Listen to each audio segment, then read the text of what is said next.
This is MacroVoices, the free weekly financial podcast targeting professional finance, high net worth individuals, family offices, and other sophisticated investors. MacroVoices is all about the brightest minds in the world of finance and macroeconomics telling it like it is, bullish or bearish, no holds barred. Now, here are your hosts, Eric Townsend and Patrick Ceresna.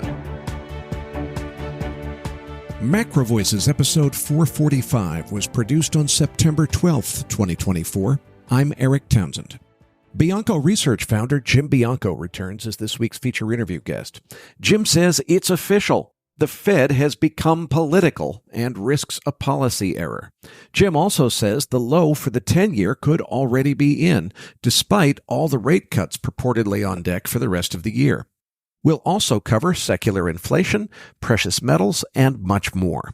And I'm Patrick Ceresna with the Macro Scoreboard week over week as of the close of Wednesday, September 11th, 2024. The September S&P 500 futures up 56 basis points, trading at 55.61.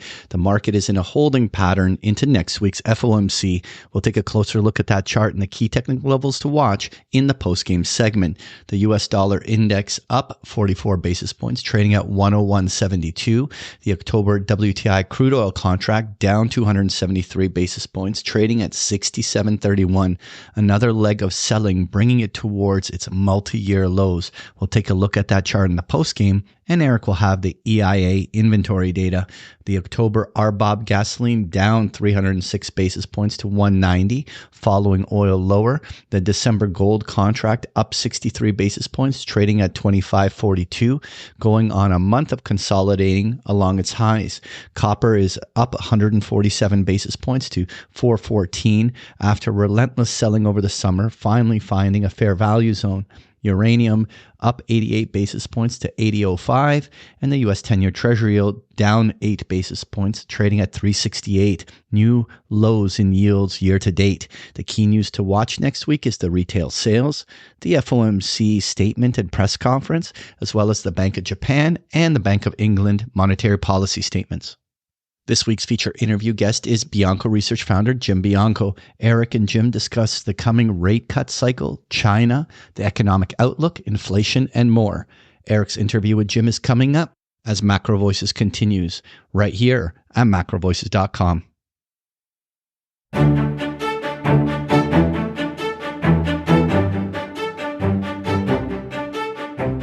And now, with this week's special guest, here's your host, Eric Townsend.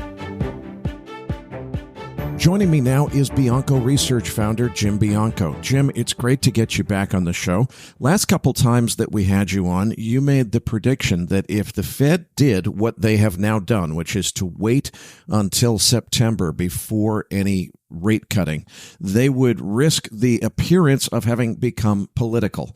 I'm going to go out on a limb here and say I think that they've crossed that Rubicon. The Fed looks political.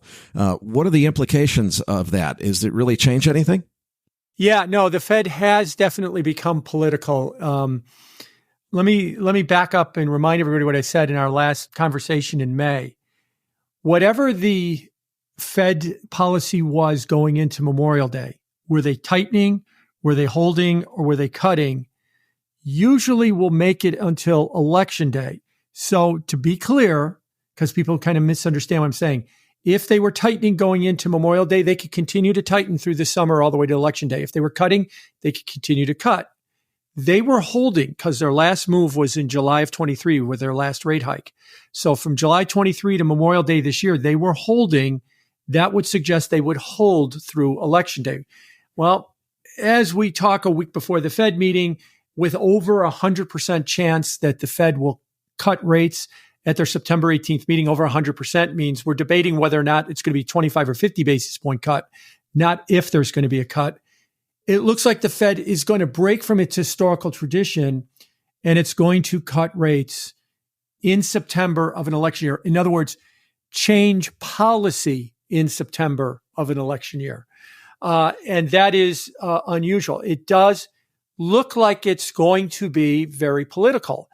The interesting thing about it is the Fed could cut rates, and both candidates could winding up, criticizing the Fed for the same reason, that the Fed could cut rates and the Trump administration could put out something saying, see, the economy's falling apart. The Biden-Harris administration's done a terrible job. Even Jay Powell acknowledges it. And the Biden-Harris administration could say, well, why are you doing this before the election, to give them a talking point as well? So they're looking to be very political. So yes, they've decided to cross that Rubicon. Now, I've talked to some Fed officials about this exact topic, and their comment to me was, no matter what we do in September, we're going to be criticized. If we don't cut, we're going to be criticized. If we cut, we're going to be criticized. We might as well ignore the politics and do what we think is going to happen.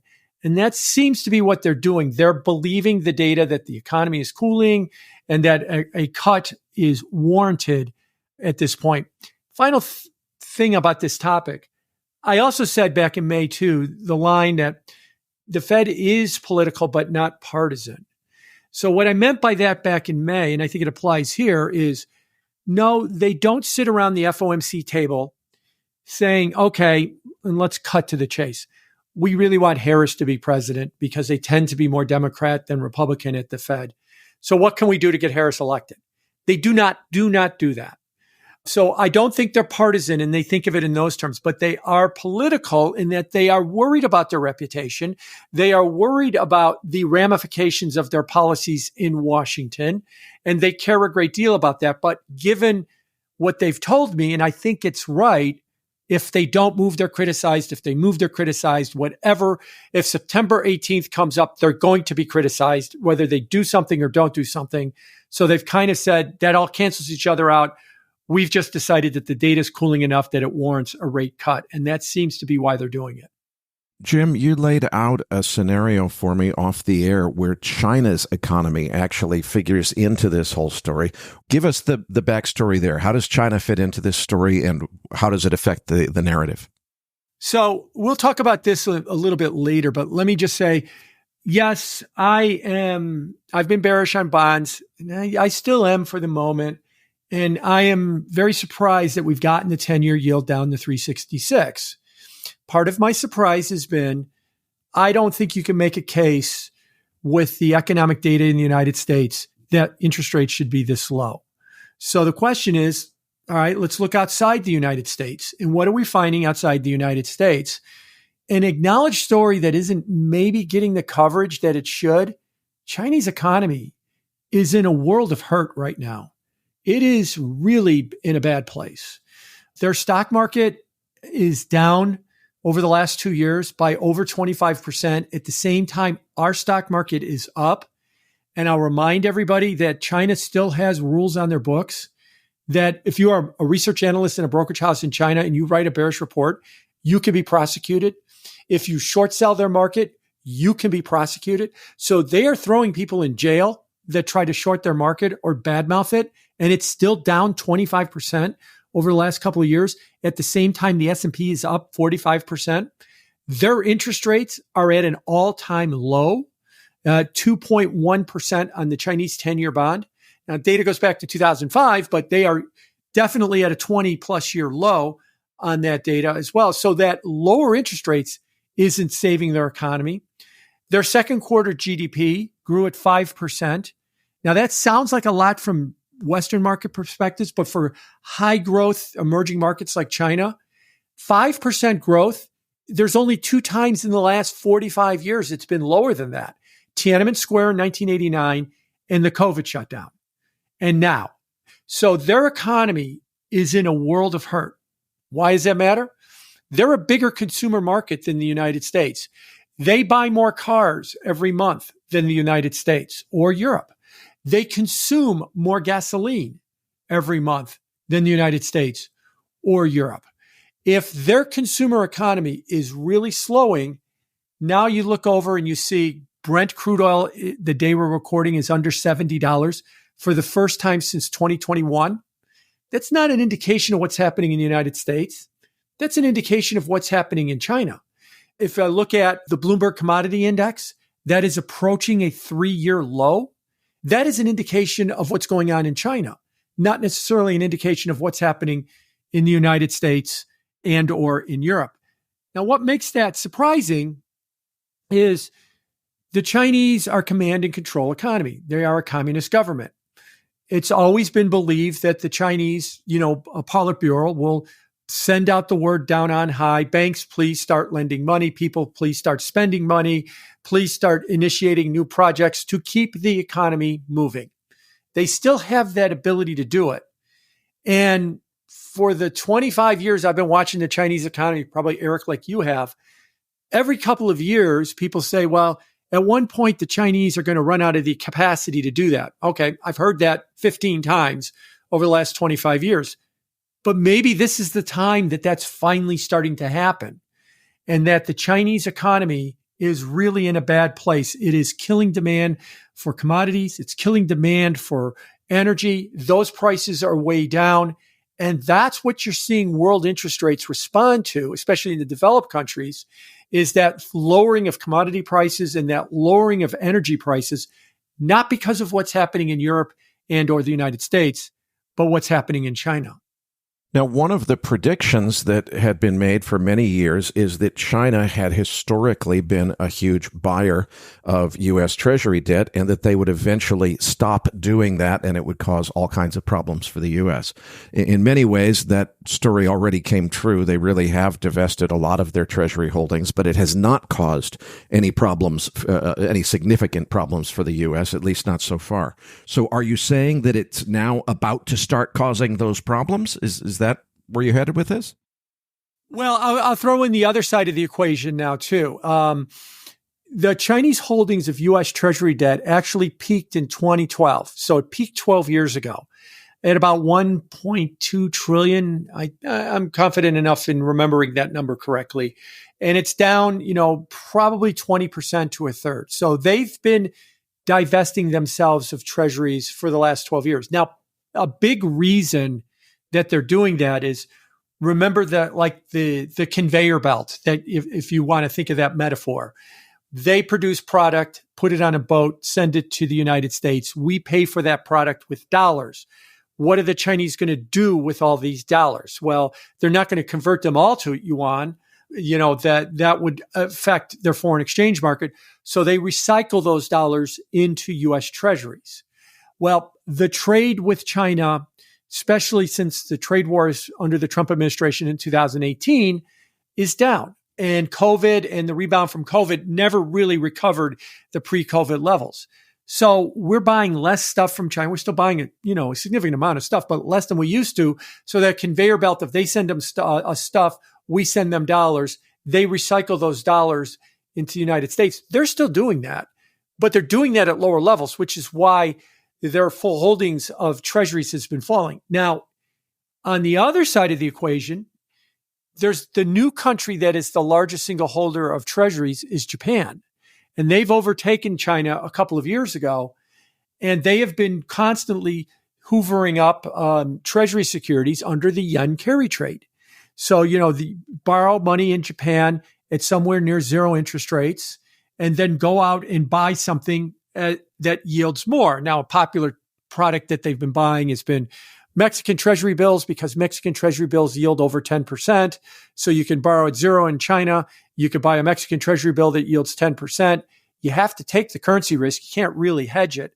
And by the way, that trade has probably produced you more profit than owning the NASDAQ it actually has, until about a month ago when the yen carry trade started to get unwound. And now that's been putting that at risk as well. Now, wait a minute. Shouldn't that yen carry trade unwind in Japan, being the largest treasury holder, be bearish for bonds? Yes, it should be. But they're rallying. So they're rallying. There's something else that's going on there that seems to be a bigger positive in bonds than it is the negative of losing the yen carry trade in bonds. And I think that is the slowdown in commodity prices, the fall in energy prices, driven by the Chinese economy slowing. So to answer your question succinctly, yes, you should probably see them reduce their purchases of treasuries, but they have been for 12 years. But on the margin, what we really should be looking at is Japan and whether or not they're going to change now that the yen peaked at 160 and it's pulled back. and there's some question about whether or not the yen carry trade will continue. So will the yen carry trade continue, and what will the knock-on effects be to the U.S. economy? And while we're at it, let's also cover the landing situation. Are we at no landing, soft landing, or hard landing in the United States, and where are we headed with inflation? All right, so as far as the yen carry trade, the answer is it should continue.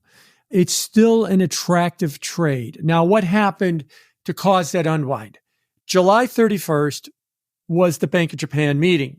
July 31st was also the Federal Reserve meeting. And the Bank of Japan met when all of us Americans were asleep. They raised rates 15 basis points. Now, they operate a little differently than us. The market thought that they'd raise rates between 5 and 10, and they raised rates 15.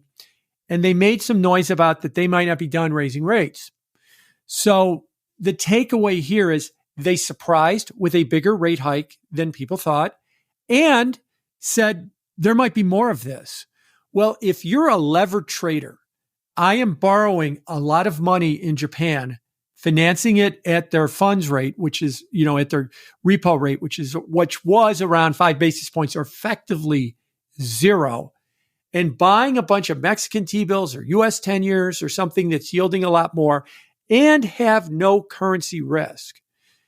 I don't want uncertainty anywhere. So when the Bank of Japan surprises me by raising rates more than I thought, surprises me by suggesting that there might be more, surprises me that these rate hikes are strengthening their currency, weakening it against foreign currencies. As a levered yen carry trader, this is bad news for me. I don't want their currency to strengthen. I don't want uncertainty to cause volatility because I'm a very levered trader. I get out. And that's what drove the yen carry trade to be unwound. Where are we now? We're still at 15 basis points on their carrying cost or their official discount rate, the repo market. They've backed off after all of the market gyrations in early August about saying that they might raise rates more. They didn't close the door on it, but they became a little bit more ambiguous. And if I'm a yen carry trader, I'd have to look and go, there's still practically free money in Japan. Their currency ever settled out at whatever level it wants to, just volatility go away, I should get back into that trade. And I suspect that you might see a resurgence of that trade, largely because it still exists. The underlying fundamentals that make it attractive still exist. The only thing that's holding everybody back is the currency volatility, but that might not last much longer. So I suspect you will see another leg in the yen carry trade. Last thought on the yen carry trade. It's usually you borrow in Japan and you buy something with a yield. Well, you've got the 2-year note at 360 in the US. I've mentioned a couple of times, you've got 10% on 3-month bills in Mexico. That kind of a trade is what you want to do. What they're largely not doing is what everybody assumes they're doing. Oh yeah, we're borrowing in Japan at zero and we're buying NVIDIA or we're buying the Magnificent Seven stocks. Yeah. If you're going to buy the Magnificent Seven stocks, given all the volatility in those, you could charge me 5% of carrying costs. You could charge me zero because those stocks are so volatile.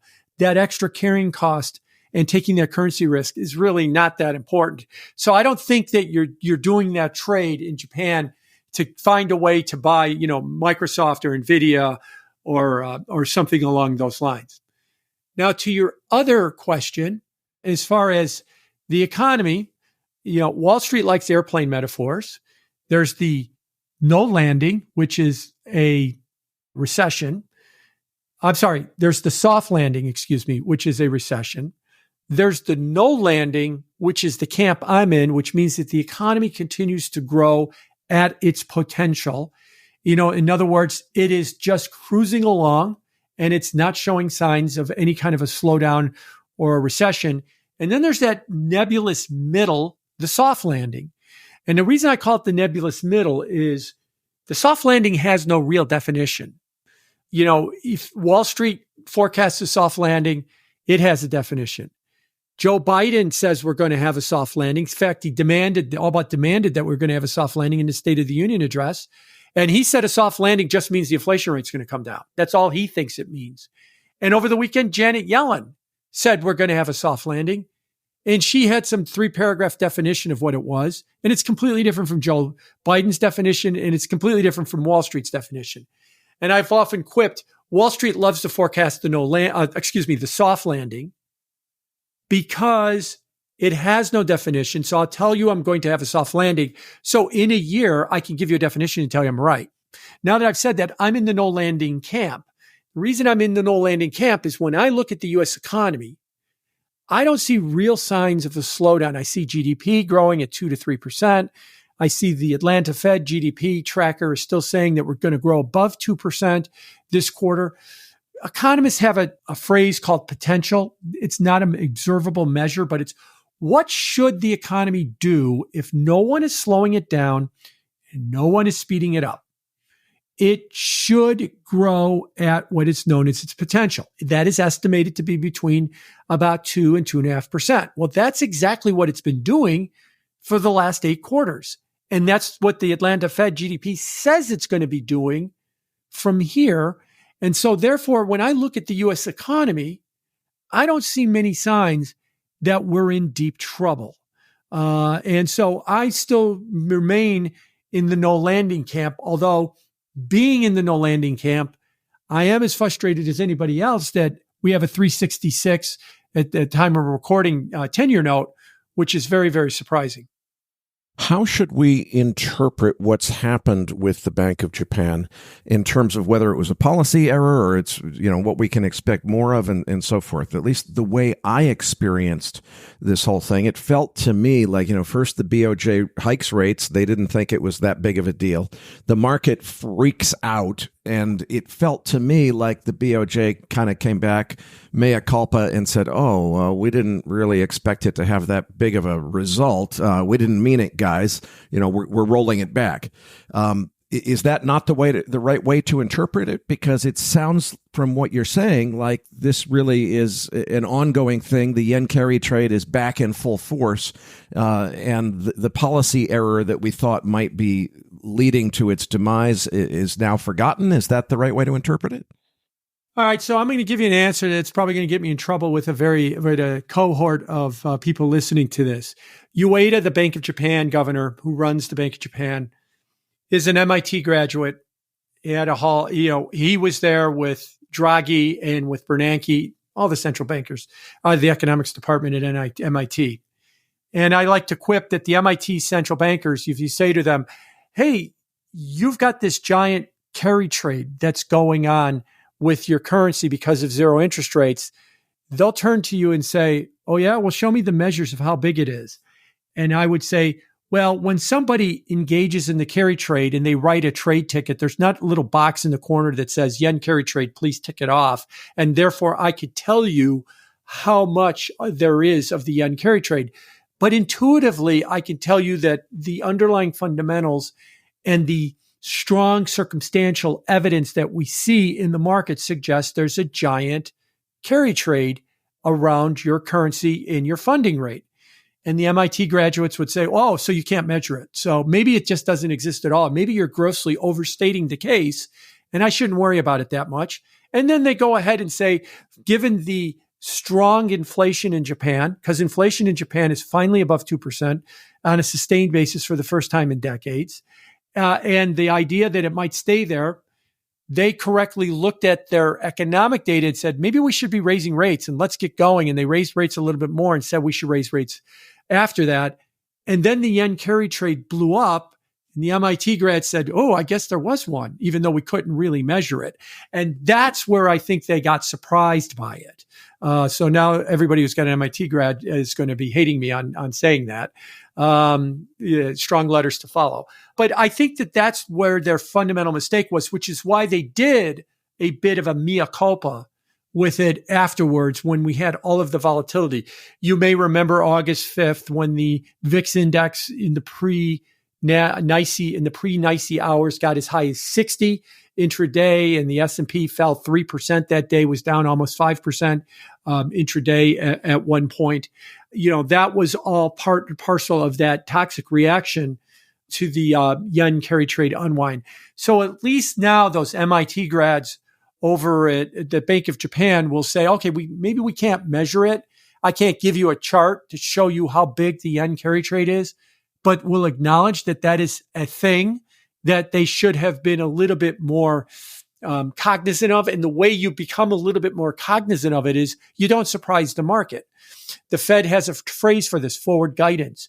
You kind of drop hints in the weeks leading up, and we might go 15 basis points. We might say that we're not done with that 15 basis points. We're going to keep going, and to leave the market with this impression that this is going to happen. And slowly over time, they could kind of adjust to that reality instead of surprising them all at once on July 31st on it. And again, the reason why in the US we didn't really notice it was, literally about 10 hours later was the Federal Reserve meeting, and that kind of sucked up all the oxygen on that day when it came to central banks.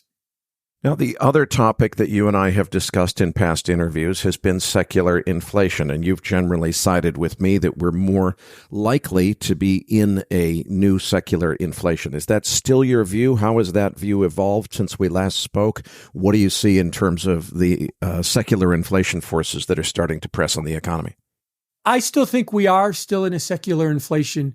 And to put that into, simple terms, I think the cycle turned in 2020, that the 40-year bull market in bonds ended when the 10-year note hit 50 basis points or 0.5% in August of 2020.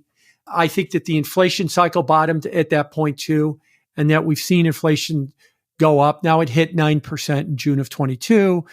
It's at, I'm going to use year-over-year CPI. It's at 2.9% now.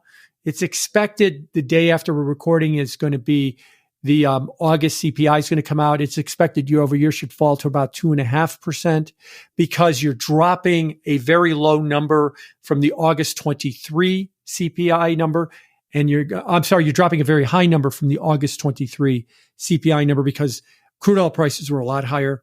And you'll probably replace it with a much lower number this month right now. So I think what you're going to see in terms of the inflation rate is it's going to probably go down around 2.5%. But I think cyclically, we're probably going to be at a low. We're not going to get back to the Fed's 2% target right now. So I've been of the opinion that the new level of inflation is somewhere between 3 and 4%. For the last 14 months, it has been around 3 or 4%. It looks like it's going to dip below that because of what they call the base effect here, because of what crude oil did to CPI a year ago. But I think this will be short-lived and will be, kind of rebounding later on in the year back to that 3% level. So I am in this idea that inflation is still not really behind us. Now that brings up something else that, kind of goes with what I was talking about with the no landing earlier. But what about the labor data? That the unemployment rate has gone as high as 4.3 and now it's 4.2, that we triggered what is called the Somm rule, Claudia Somm's rule, that when the 3-month average of the unemployment rate gets 0.5% above its 1-year low, that the U.S. economy is already in recession, that we had a big revision down in the payroll report of 818,000. There's a debate on Wall Street, and this goes to really the secular inflation story, that we have a measurement problem with the labor market. And that measurement problem is because the way we measure the labor market is through surveys. We do the household survey, asking 60,000 households, how many people in those households have jobs, how many people are looking for a job. From there, we calculate the unemployment rate. We do an establishment survey. We survey about 1/3 of the payroll force. So it's about 65, 70 million people, I think. Actually, it's more like around 55, 60 million jobs. We survey companies that employ about 55, 60 million people every month. And we ask them how many people they're employing. And from there, we get the non-farm payrolls report. These surveys are adjusted by population. Well, up until 2020, demographers could pretty much give you a very good estimate of where the population was going to be next year, the year after, the year after that. That changed in a dramatic way around 2021, and it changed because of migration. In 2020, 2021, the U.S. population was growing at 0.2% or 20 basis points a year. In 2024, it's going to grow at something around 1.1 to 1.2 or 110 to 120 basis points. That would be a 30-year high and a dramatic turnaround and a big surprise. Where is all this population coming from? There's no baby boom in this country. It's coming from migration, coming from people coming over the southwest border. The unemployment rate, the non-farm payrolls report, and the rest are good surveys assuming that the population growth of the country is low, stable, and predictable. It's high, chaotic, and unpredictable right now. That brings into question whether we're actually measuring the labor market correctly. And again, it's because of this giant population growth. And I'll give you an example.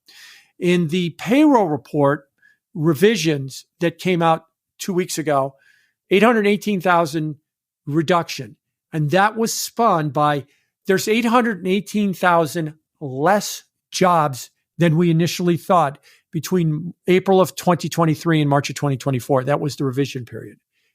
Those revisions came from looking at tax returns and unemployment data in tax returns. Goldman Sachs pointed out that their estimates are what happened was there was actually a reduction of around 300,000 jobs, but the other 500,000 were people getting paid under the table. So what we wound up doing was we wound up basically getting rid of higher cost employees that withhold taxes and replacing them with cash employees that we pay under the table. And that what Goldman's point was is that a majority of those jobs were not lost.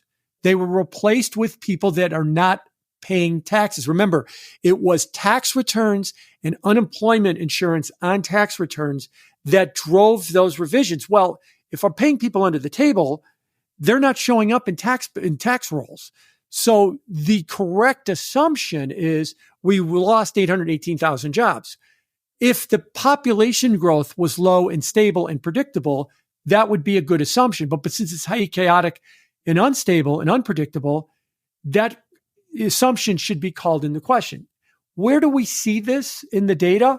If you look at the retail sales and the consumption data, the U.S. economy is seeing people spend money like crazy, seeing that retail sales are going very strong. We're seeing the savings rate falling as well. And people are surprised by all this consumption. And no, it's not just that prices are up, because this is after inflation data we're looking at. Maybe another answer could be that there's actually more jobs in the United States than we think, because what is the biggest thing that drives consumption or retail sales? You have a job and you have a paycheck and you go and you spend money at the store. Even if you're not a citizen of the United States and paying taxes, you still have a job and a paycheck that you can spend money at the store, which is why we're seeing such strong consumption numbers, which is driving the economy. So if the economy is stronger than we think, and if we're having a hard time getting to that 2% target, then looking at the data, I think what we're seeing is a situation where the economy might be stronger, might be pushing demand, might be keeping those inflation numbers up. Now, there will be a seasonal base effect dip here because crude oil prices got to about $95 in September of last year, and that held up all of the inflation numbers. But I think once we get beyond this, we might see the inflation numbers rebound back into that 3 to 4% range. We're there right now. We're 2.9 and change. And that we are still in a much higher inflation era. And if the Fed is going to conclude the labor market data is cooling and it's not a measurement problem, and they're going to start cutting rates aggressively, and the market is going to signal to them, you need to cut rates 10 times, I fear we're going to overdo this. And I fear we're going to stimulate, and that the second half of 25, we're going to be back to an inflation problem again. Not just that, no, we're in a 3% inflation world, but we might actually be in an inflation problem. Okay, hang on a second, Jim, because as I take a step back from all this, what I'm hearing above everything else is there's a huge disconnect around rate expectations. Almost everybody is, just chomping at the bit, waiting for that announcement to come where the beginning of the cutting cycle happens. And don't worry, there's going to be a whole bunch of these rate cuts coming. It's going to be 1, 2, 3, 4, 5, a whole bunch of rate cuts coming. There's going to be 5 or 6 rate cuts. We're going down 300 basis points. Sounds like you're saying really at least on longer term rates, the 10-year rate, any effect it was going to get has probably already been baked in. Is that right? Yes, that is right. As a matter of fact, I'll even go you that Citibank is predicting that the Fed will cut rates 125 basis points before the end of the year. So that's 5 25 basis point cuts over the next 3 meetings. Simple math says that's 50, 50, and 25, the order to be determined. At the moment, it looks like maybe 25 in September, and then a 50 in November and a 50 in December. So the reason I bring that up is, yes, everybody knows or everybody expects the Fed is going to cut rates in September, and it is going to be the beginning of a big campaign to lower interest rates and lower them a lot. That is why the funds rate at 5 to 5.25, call it 5.375, the midpoint of it. And the 2-year note, as we are talking right now, is trading at around 360. So the 2-year note is trading 175 basis points, 180 basis points below the funds rate. The last time it traded this far below the funds rate was the financial crisis of 2008 when everybody was panicking, the world was falling apart. What it tells you is, yes, you're going to get 7, 8, 9 rate cuts. Market's already priced it in. So if you get 7, 8, 9 rate cuts, in theory, the bond market should be unchanged for the next year while the Fed cuts rates 9 times. What's going to get a further rally in bonds? That would need 10, 11, 12, 13 rate cuts.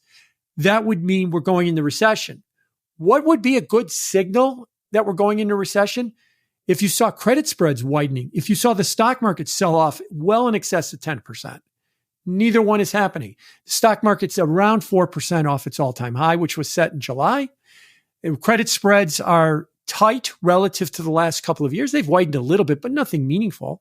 So none of that is happening just yet right now. So you've kind of got interest rates as an outlier to credit and to the stock market in terms of what it's signaling. Again, I think it's about collapsing commodity prices because of China is what's been the catalyst for interest rates and why it's not, showing up in terms of credit spreads or it's showing up in terms of the stock market. And if you get any kind of normalization in the bond market, what is normalization? Well, where should the 2-year note trade if the Fed cuts rates 7, 8, 9 times? It should trade at a premium above the 10-year note. Above the funds rate. So if the funds rate goes to 3.5, 200 basis points, 8 rate cuts, 2-year note should trade at 4%. It's at 360 right now. And if the 2 years at 4%, where should the 10-year be if the yield curve is uninverting? It should be 50 basis points above that at 450. Not 365 or 366 where we are right now. So yes, the answer could very well be the Fed's going to cut rates in September. That's going to be set off of 7, 8, 9 rate cuts.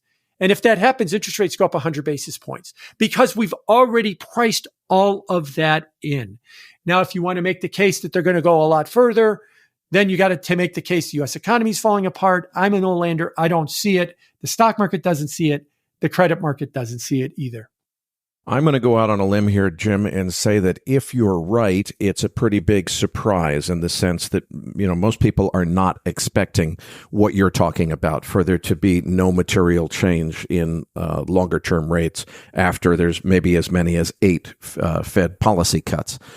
If I'm right about that, or if you're right and the result of that is that people are caught off guard and surprised, what's the consequence of that surprise going to be? So you're just to the first half of your question, you're right. If you look at the Bank of America Global Fund Manager Survey, they've got, they've been asking the question for nearly 25 years of, something like 200 global fund managers every month. their outlook on various things, including long-term and short-term rates, and they've never been more bullish than they are right now. If you look at the Commitment of Traders report and you look at unlevered asset managers and the 10-year note futures, they're the longest they've ever been. If you look at the TLT ETF, which is the iShares 20 plus Treasury, there's been massive inflows into that instrument as well.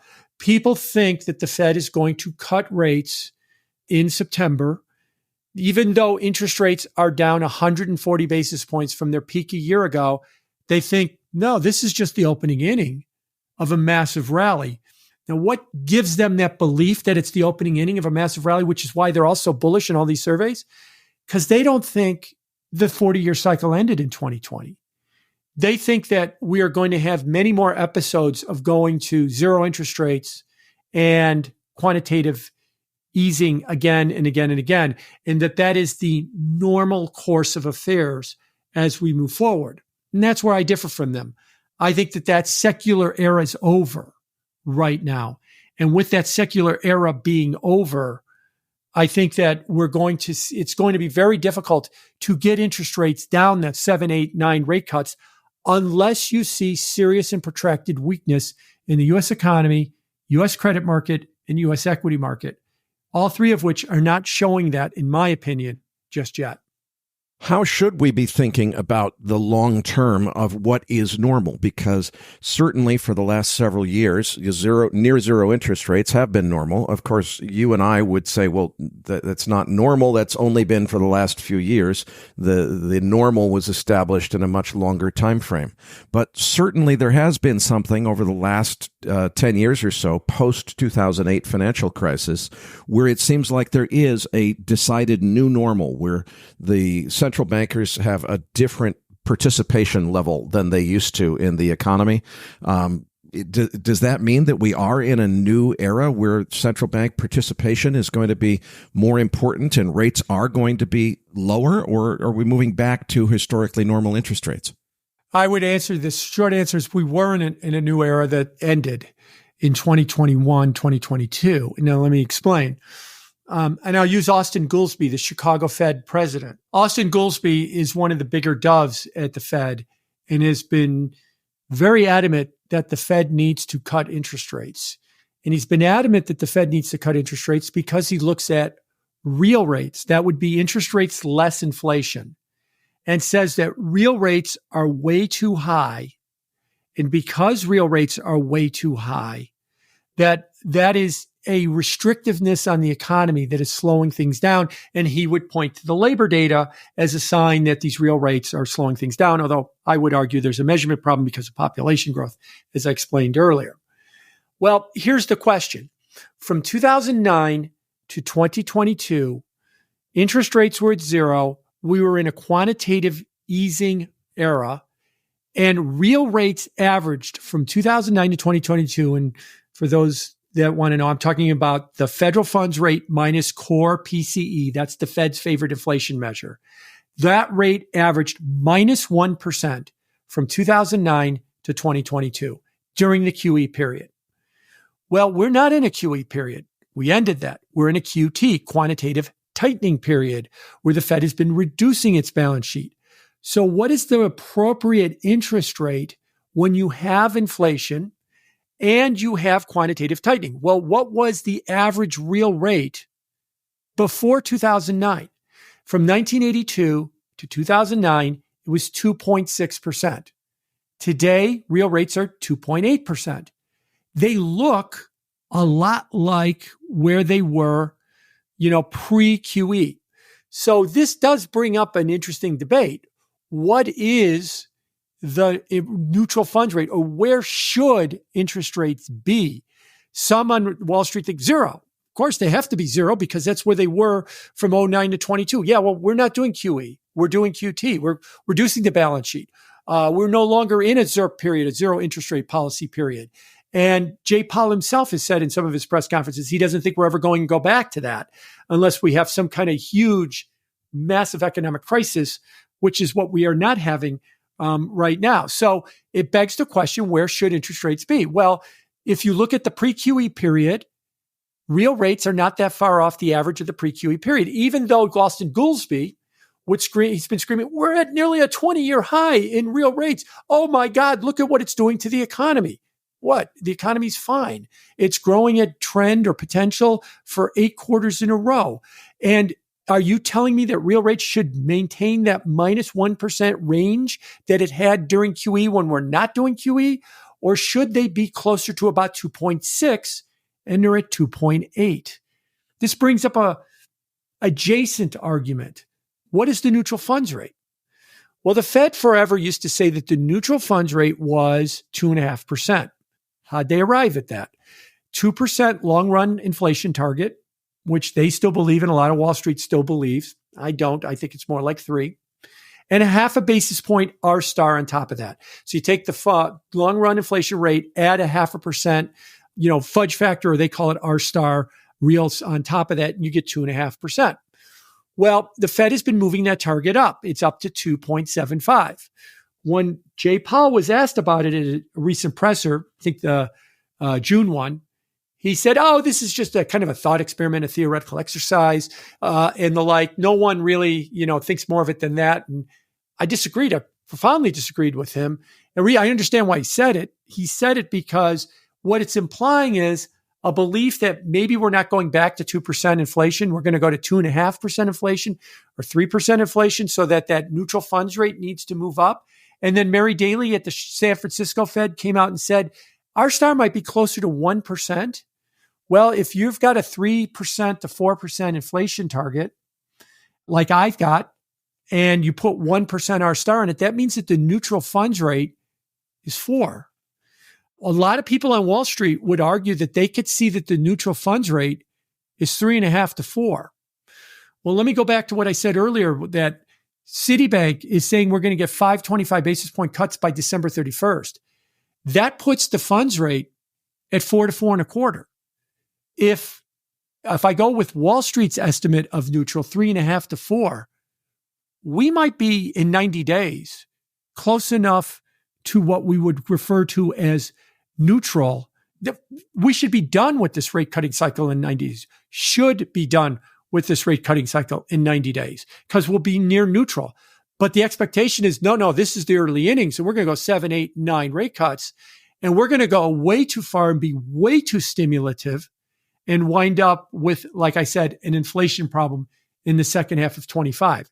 Now, I would like to see the Fed address this issue.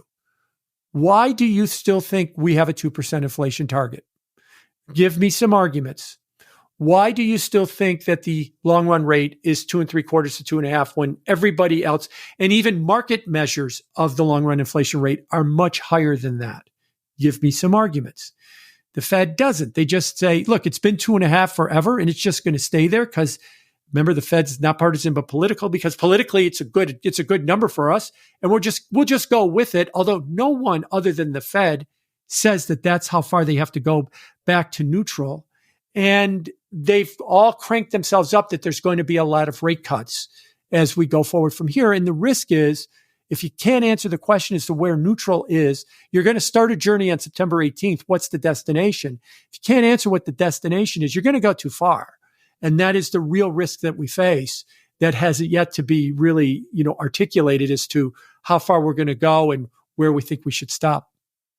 Jim, I'd like to tie these rate expectations into precious metals because it's a subject that many of our listeners, have a trade on in. So on one hand, it seems to me like the reason to be long gold, or the reason that a lot of people are long gold, has a lot to do with rate cut expectations. A lot of people think that will be a bullish catalyst. Are you saying that they've got the story wrong and that we shouldn't be long gold here, or is it more complicated than that? No, I think that we've got the story right. I mean, with gold, in previous calls, I've been a frustrated gold bull. I've argued gold has got every reason in the world to start rallying, and it seemed to not really find any reasons to rally. And then around February, it really started to take off.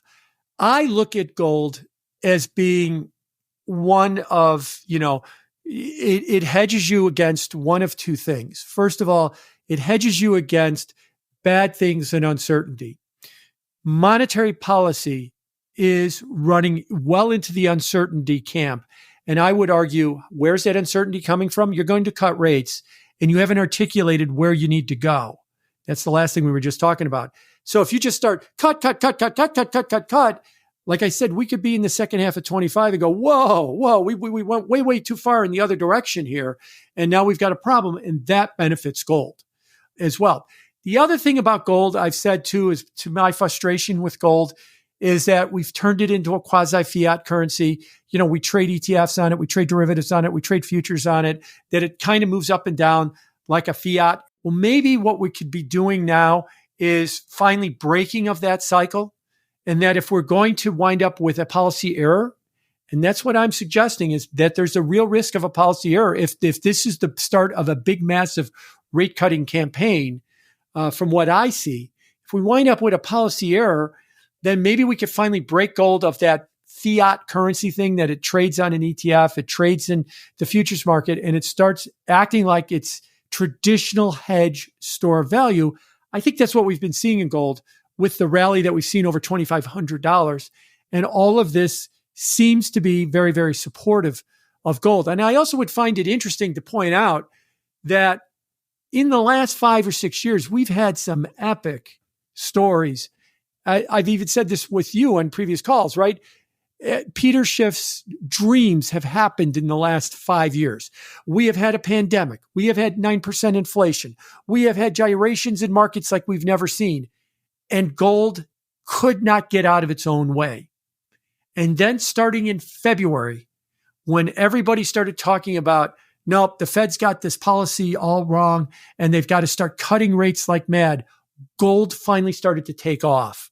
And to me, it sounds like, if I had to interpret the gold move, it's in the policy mistake camp like I am, and it is the policy mistake hedge. And that's what's got it up over $2,500, up a lot from February. And as long as we're continuing down this road, it should be very supportive for its price. Well, Jim, I can't thank you enough for a terrific interview, but before I let you go, please tell us a little bit more about what you do at Bianco Research. You're a boutique institutional research firm, so for our institutional audience and for our better-heeled family office and private investor audience, they can afford your institutional price tag. Tell us a little bit more about what's on offer. So 2 business lines that we're in. We're in the research business. That's our traditional line of business. That's BiancoResearch.com. It is an institutional product, as you said. I am active on social media at Bianco Research on YouTube and on Twitter, and Jim Bianco on LinkedIn. The other product we started about a year ago is we manage an index called the Bianco Research Total Return Index. This is an index designed to outperform the broader bond market benchmarks like the Bloomberg Aggregate Index or the JP Morgan Broad Investment Grade Index. And there's an ETF run by WisdomTree that tracks our index. Think the S&P Index Committee manages the S&P 500 and the SPY tracks the S&P 500. Well, we manage our index. We intentionally try to change the duration and the credit weightings and all of the other metrics in that index to outperform. And WTBN, the WisdomTree Bianco Index, WTBN, tracks our index. Our index is now up over 5% this year. It is outperforming some of the larger, broad investment grade benchmarks we're trying to beat. And if you want to find out more about our index, you could go to BiancoAdvisors.com, and it lays out a lot about our index and that line of our business. And BiancoResearch.com lays out about our research business. And again, you can follow me on all the socials because I'm still fairly active on all of those. And again, that ticker symbol is WTBN, Whiskey Tango Bravo November. Patrick Ceresna and I will be back as MacroVoices continues right here at MacroVoices.com.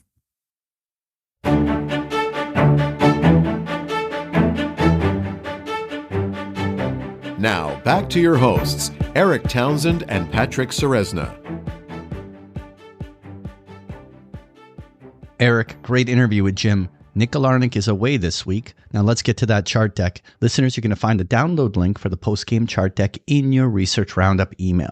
If you don't have a Research Roundup email, it means you have not yet registered at MacroVoices.com. Just go to our homepage, MacroVoices.com, and click on the red button over Jim's picture saying looking for the downloads. Now, Eric, let's cover crude oil starting with the EIA inventory.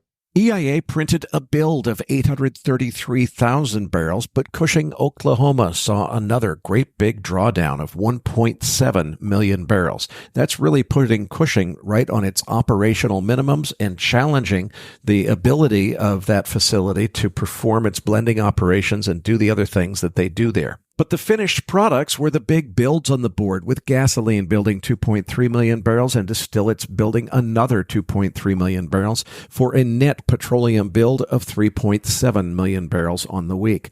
U.S. production held steady at 13.3 million barrels.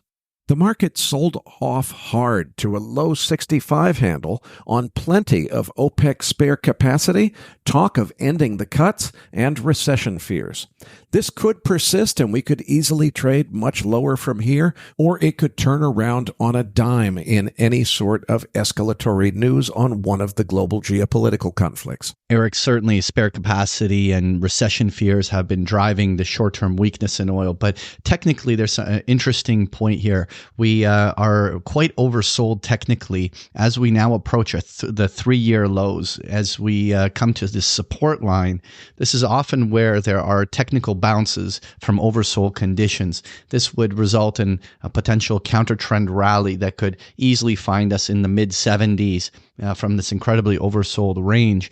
Now, that doesn't necessarily make it bullish. I mean, it offers a swing trade, counter trend reaction. But in order for oil to establish a bottom, it could probably end up taking us deep into the fourth quarter as we establish a base and support lines for which the trend could eventually turn up later in the year. Moving on to equities here, Eric, what's your thoughts? Well, after a perfect test of the 100-day moving average on this little correction that we just had, I'd like to see the S&P close over 5566. That's 5566 on the futures contract. That would be the 13-day moving average. Above that level on a closing basis would confirm that this bounce has legs, which I think it probably will.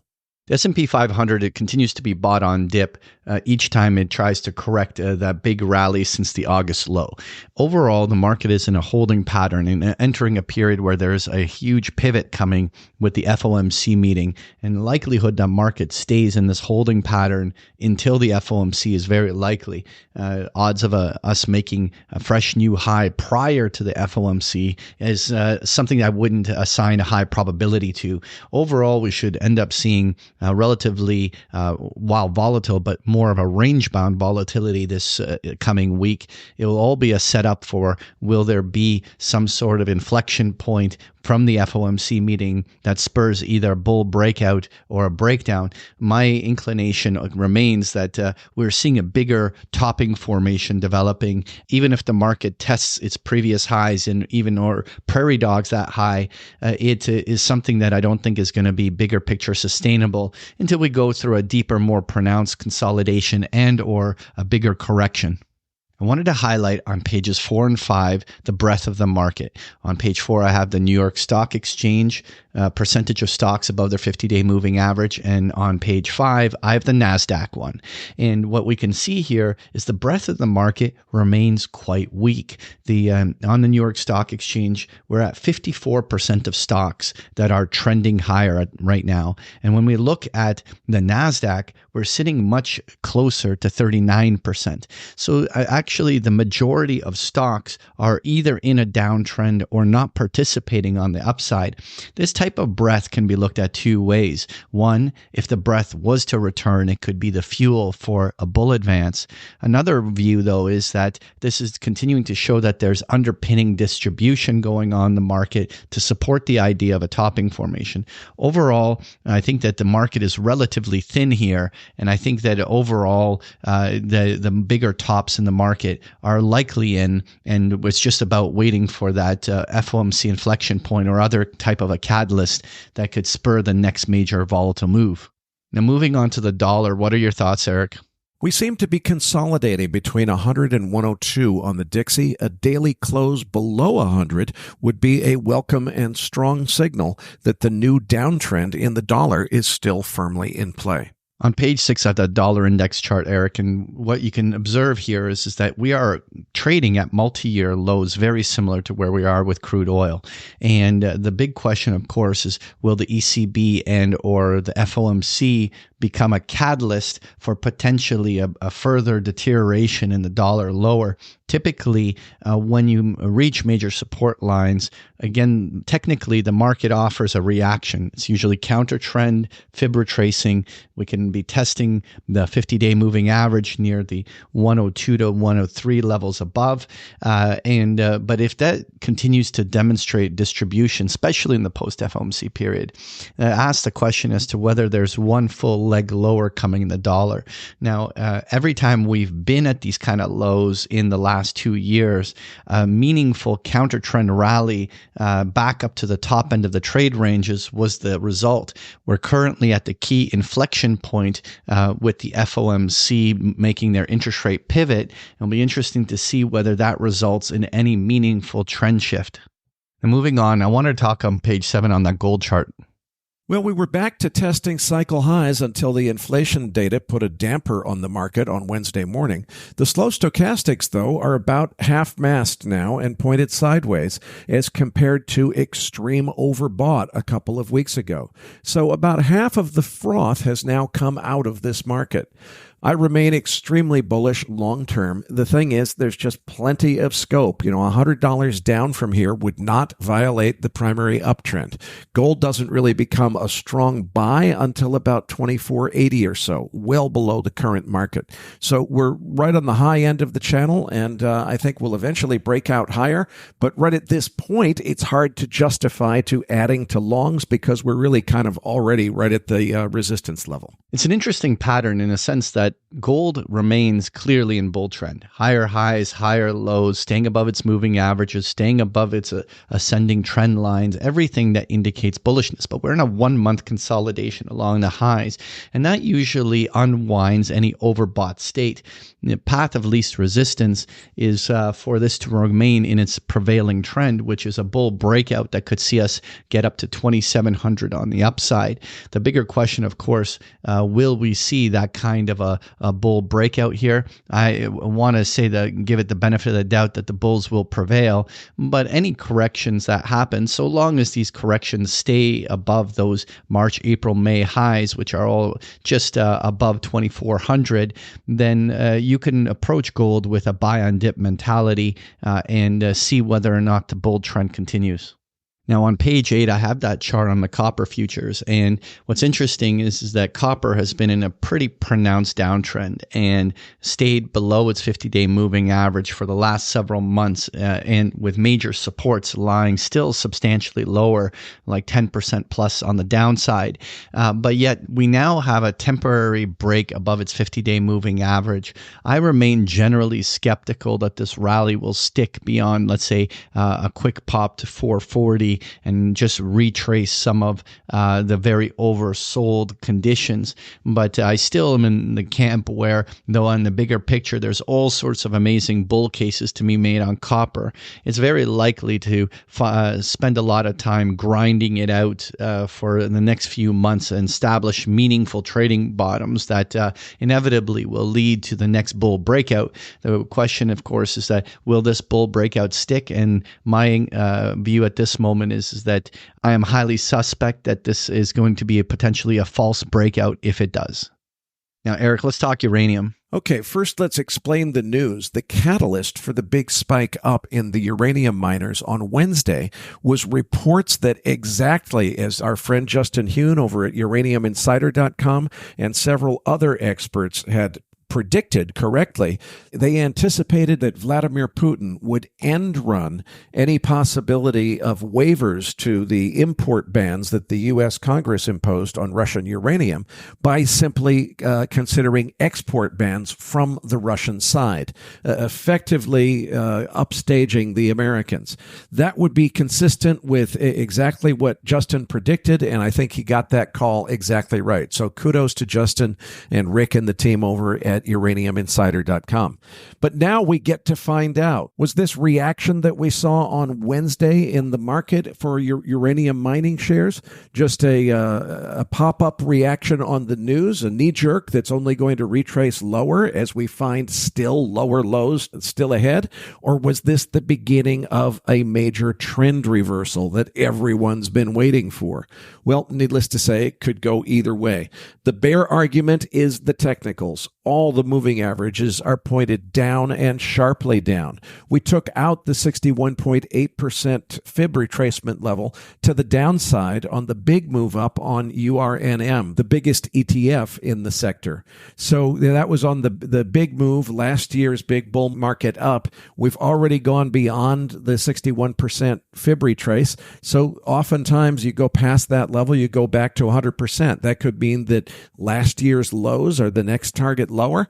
On the other hand, the bull case, World Nuclear Association conference in London, is over now. The mood was reported as extremely upbeat, and it's buying season in the term market. So, maybe that big turnaround that everyone's been waiting for. Justin just nailed the call on Putin end running the United States with respect to putting out export bans ahead of our import bans.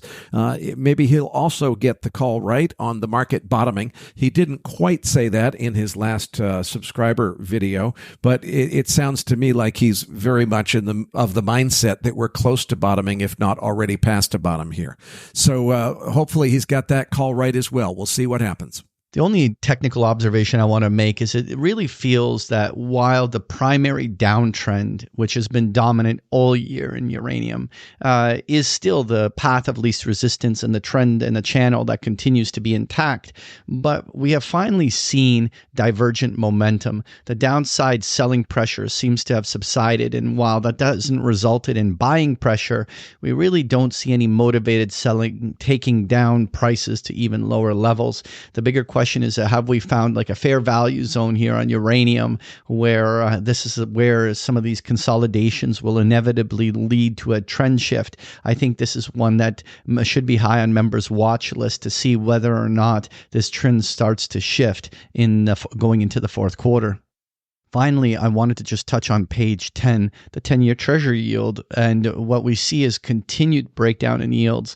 And while this has been a relentless trend, just like Jim was suggesting, it's getting a little bit crowded, and a lot of people now have priced in a lot of easing. The bigger question, will the FOMC meeting be an inflection point that causes mean reversion? Does that basically everyone realizes, oh, maybe we priced in too much, and then it begins a little bit of a counter trend move. Now, I don't want to make a call that that's what we will see, but it is going to be really important watching how yields do react to FOMC, because if we find ourselves back to 4% in a span of a week or two afterwards, then we have to really ask ourselves, where can the 10-year yield head to in one of these kind of consolidations where they're pulling back out some of the dovishness that the market has been pricing in. Folks, if you enjoy Patrick's chart decks, you can get them every single day of the week with a free trial of Big Picture Trading. The details are on the last pages of the slide deck, or just go to bigpicturetrading.com. Patrick, tell them what they can expect to find in this week's Research Roundup. In this week's Research Roundup, you're going to find the transcript for today's interview, as well as the chart book we just discussed here in the postgame, including a number of links to articles that we found interesting. You're going to find this and so much more in this week's Research Roundup.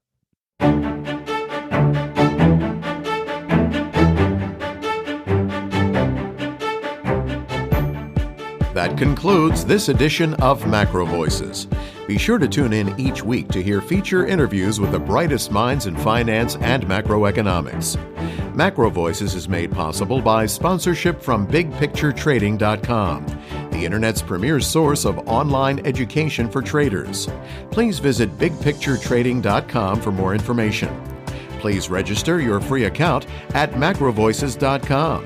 Once registered, you'll receive our free weekly Research Roundup email containing links to supporting documents from our featured guests and the very best free financial content our volunteer research team could find on the internet each week. You'll also gain access to our free listener discussion forums and research library. And the more registered users we have, the more we'll be able to recruit high-profile feature interview guests for future programs. So please register your free account today at MacroVoices.com if you haven't already.